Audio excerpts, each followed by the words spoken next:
Hello viewers, welcome to my channel Sreeja Ulagam. இந்த வீடியோவில் நம்ம தூதுவளை துவையல் எப்படி ரெடி பண்ணுங்கிறத சொல்லி தரப்போகிறேன். வாங்க இப்போ இதை எப்படி ரெடி பண்ணலாங்கிறத பார்க்கலாம்.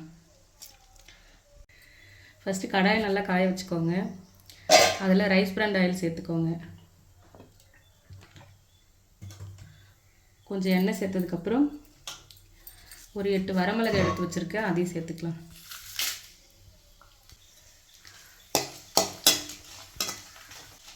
வரமிளகாய் நல்லா வறுபட்டுடுச்சு, இதை எடுத்துக்கலாம்.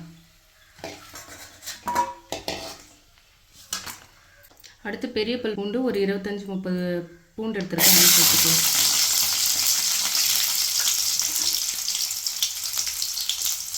நல்லா பொன்னிறமாகிற வரைக்கும் இதை நல்லா வறுத்துக்கலாம்.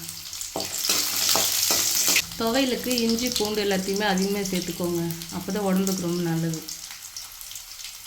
பூண்டு நல்லா பொன்னிறமாகிடுச்சு, இப்போ இதையும் எடுத்துக்கலாம்.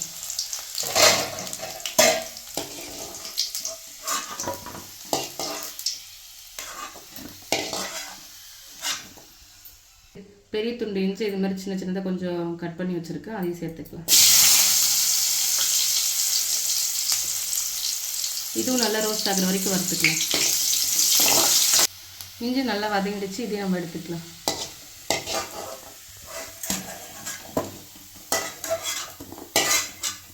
ஒரு பெரிய நெல்லிக்காய் சைஸ் புளி எடுத்துருக்கேன், அதை இதுக்குள்ளே சேர்த்துக்கலாம். சும்மா ஒரு பெரட்டி புளி எடுத்துடலாம் அப்படியே.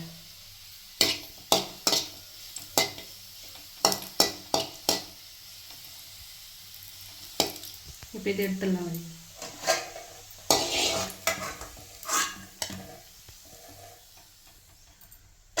ஒரு 3 கைப்பிடி அளவுக்கு தூதுவளையை நான் பறித்து கழுவி வச்சுருக்கேன். இப்போ இதை சேர்த்து நல்லா வதக்கிக்கலாம்.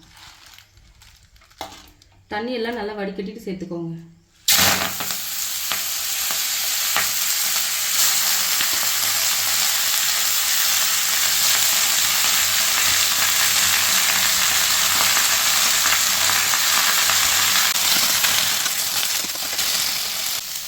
தூதுவளை தண்ணியெல்லாம் சுண்டி நல்லா வதங்கிடுச்சு, இப்போ அதை எடுத்துக்கலாம்.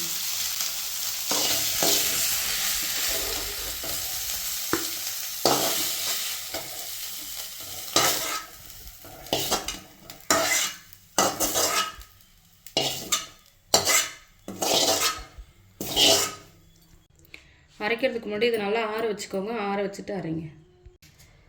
நல்லா ஆறிடுச்சு, இப்போ அரைச்சிக்கலாம்.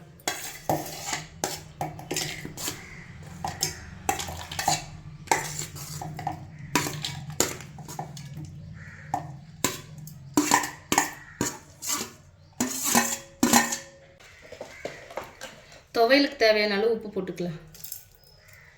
இப்போ இது நல்லா மைய அரைச்சி எடுத்துக்கோங்க.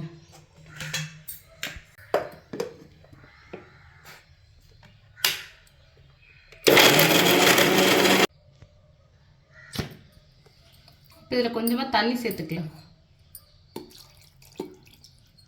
இப்போ மறுபடியும் இது நல்லா அரைக்கலாம்.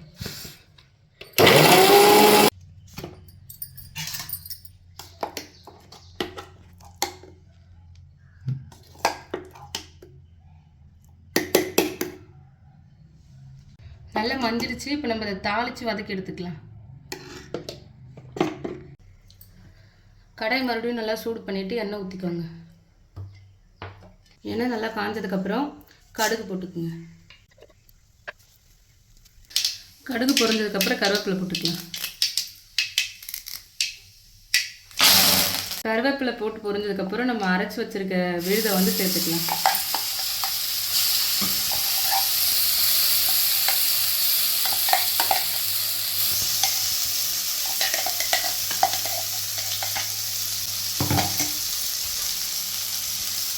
எல்லாம் சேர்த்து நல்லா வதக்கிங்க.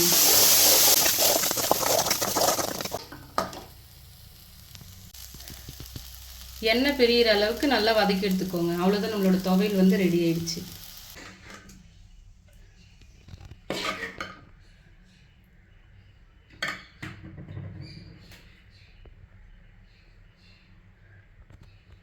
அவ்வளோதான், நம்ம துவையல் ரெடி ஆயிடுச்சு. இதை நீங்கள் கஞ்சிக்கு, கூழுக்கு, இல்லை வெறும் சாதத்துக்கு கூட பிசைஞ்சு சாப்பிட்லாம்.